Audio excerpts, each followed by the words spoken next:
Now that the smoke is cleared and all the hype has died down, I've had some time to sit with Kingdom Hearts 3 and really think to myself, is this really the game I've been waiting for since 2005? Did it close out the story how I thought? Was this really it? I'm not someone who just picked up Kingdom Hearts 3 and was like, let me just see what the hype is about either. I'm a legit fan of the series and was just as hyped as everybody else was to relive my childhood in this game. Before I continue, this video will contain spoilers from the game, so if you haven't finished it yet, I suggest you click off now. But to everyone else, let's explore the overhyped story of Kingdom Hearts 3.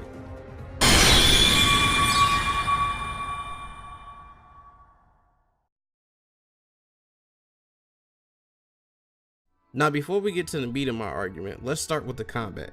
Combat is something that Kingdom Hearts fans love in addition to a great story. Sure, Sora has a lot of flashy stuff in his arsenal of keyblades, but that's all it is. It's just flashy.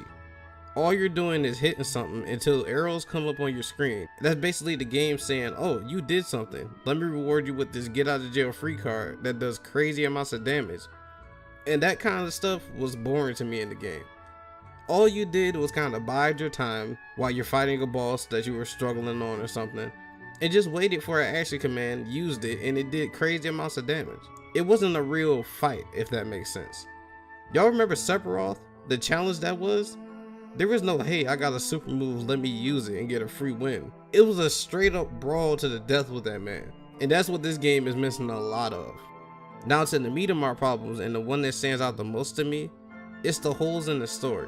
For example, in the beginning of the game, Sora is tasked with gaining the power of waking while also getting stronger so he can help Riku and King Mickey save Aqua, who's also trapped in the realm of darkness, right?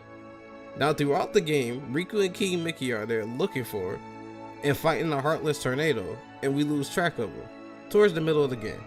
Now when we lose track of him, Sora then goes in after him. Why do I say all of this? Because we're told specifically from Yen Sid that Sora cannot go because he doesn't have the power of waking. But first, you must regain all the strength you have lost. Perhaps it is foolish to expect a complete recovery, but it is absolutely vital you perfect one power, the power of waking, which you failed to master during your exam. What? Is that wise? You need the power of waking, Sora. Do you have it?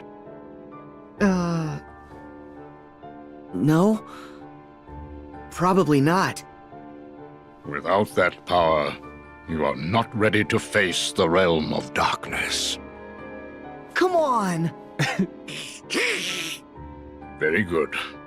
Sora will continue his journey to build his powers, while Mickey and Riku will focus on the search for Aqua. Yes, sir! If he was going to go in there to succeed by himself anyway, what was the point in going through all those boring Disney worlds?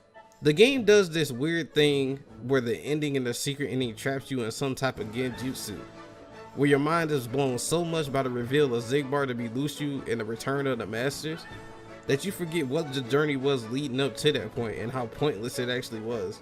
There wasn't even any Kingdom Hearts originality, so to speak, in these worlds, like it was in Kingdom Hearts 2. They were just scenes ripped straight out the movies, and they went, oh, let's add in Sora, Donald, and Goofy, as well as some organization members showing up here and there, and oh, we got ourselves a world. You escaped. I propose an exchange. Hmm? Will leaves with us, and you can take Jack. Done. Undone. Done. Jack's one of the 9 pirate lords. You have no right. King, Speaking of the organization members, all throughout the world, you don't even fight any of them, nor do they tie in with what's happening in that specific world. Remember in Kingdom Hearts 2 where the organization was actually after something in the world and you had to stop them? Y'all remember that? Yeah, that's not what happens in this game. All they're there for is to guide Sora to do whatever, and then they disappear. The closest thing we get to a world actually tying in with the story is Vanitas wanting to collect the screams stored in the canisters at Monsters Inc.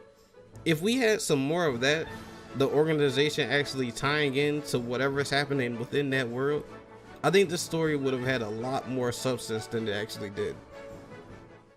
Hey, this is the part where you spout some mumbo jumbo and disappear, right? This whole world was powered by Scream. They converted the screams of human children into energy. And this very company was what made it all happen. It's as rich a source of negative emotion as we'll ever find. For the last time, we already stopped doing that! Did you? Then how do you explain all these canisters of surplus Scream? This facility was everything I could hope for, and I was lucky enough to find a pawn whose heart was darkened by thoughts of revenge. You mean Randall? All Randall ever cared about was winning. And this guy took advantage of that weakness. My heart is made of just one thing, and the unversed collected enough screams and sadness from those children to reconstruct it. Yeah, and the whole time they were trashing our company in the process! But even with all this negative emotion, my heart is still incomplete. I need something else.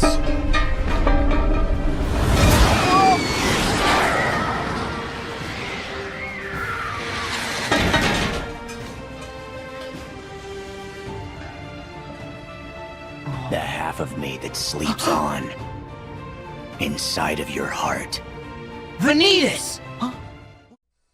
Another problem I have is how the game is laid out in terms of the worlds you visit. In Kingdom Hearts 2, you did a little bit, went back to Twilight Town or Radiant Garden, something crazy happened like the 100,000 Heartless fight, and you continue your journey. But that point was used like a climax of a game, or a halfway point where stuff got real. A point where you got really invested in the game or in the story. This game doesn't have that. I think you should have done 2 or 3 worlds, then you find Aqua and Ventus. They say they need to rest in the cutscene. You go finish your worlds, come back, and then go to the Keyblade Graveyard to finish the fight. That would have lined up nicely instead of running through all this useless stuff at once and finally getting somewhat of a great battle in the end. Another problem with this game is how much the characters are utilized, or maybe how little. Maybe we should say that. Xehanort, the main antagonist of the game, is only seen, what, maybe twice? He should have been like Xemnas was in Kingdom Hearts 2, where he came out of the blue, gave some type of dope monologue, or injured one of the Keyblade wielders, which would tie in all the rest they're supposedly getting in this game. But you haven't recovered yet! And finally, when you fight him in the end, some type of crazy battle with just more than Sora, Donald, and Goofy. At least that's how I would have wanted it. The battle with Xehanort could have been way better than it was. This is the end of the game. This is the man who was behind it all. This is the closing of the Xehanort saga. And if you ask me, the 3 Xemnas fights at the end of Kingdom Hearts 2 were better than the final fight with Xehanort in this game. Kairi also didn't get enough shine. I didn't like how she went out at all whatsoever. All the training she was supposed to be doing with Lee, and she ends up taken by Xemnas because she doesn't get taken every game, right? What is that? I think that only happens because you have to have the cop out of Sora, quote unquote, dying in the end because he used whatever the power away can get to return Kairi to her former self. Man, that whole thing could have been left out of the game and the game still wouldn't be that different from what it is now. Another thing they could have did was make the Keyblade wielders playable. Imagine being actually training with Lee and Kairi. Imagine playing that instead of getting a cutscene in the middle of us visiting worlds telling us what they're doing. I think being able to play that out would have added a lot more to this game. So if you guys take anything from this rant today, know that Kingdom Hearts 3 has a beginning and an end, but there's no middle. There's no meat. There's no build up to the end of the game. It kind of just comes and everything happens all at once. I've seen so many reactions of people crying at Sora disappearing after the happy reunion of everybody back at Destiny Islands that I have to ask myself, am I missing something? Maybe it's me. The game is used to set up the next installment in the series so much that it's forgotten that this game should have an actual story itself. A story that connects. A story that traps the player into thirsting what's next. This game should have been a God of War 4 or a Devil May Cry 5. In those games, they either wrap up the story nicely or the game ties everything together.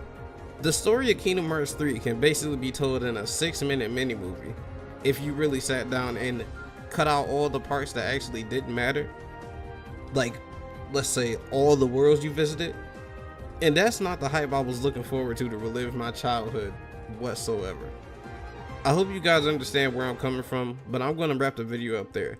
So let me know what you guys think. Am I wrong for thinking the story not linking up throughout the worlds? Or do you think the middle or the meat of the game was good enough in detail itself? Let me know in the comments down below. I'll also be doing a video on the Metal Gear series, Devil May Cry 5, and Assassin's Creed to name a few, so be on the lookout for those. But for now, I'll catch you guys in the next one. Peace.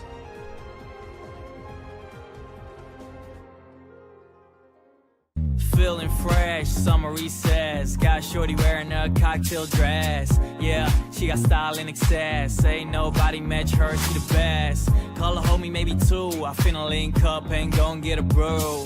Cause we ain't got school no more. We ain't got school no more.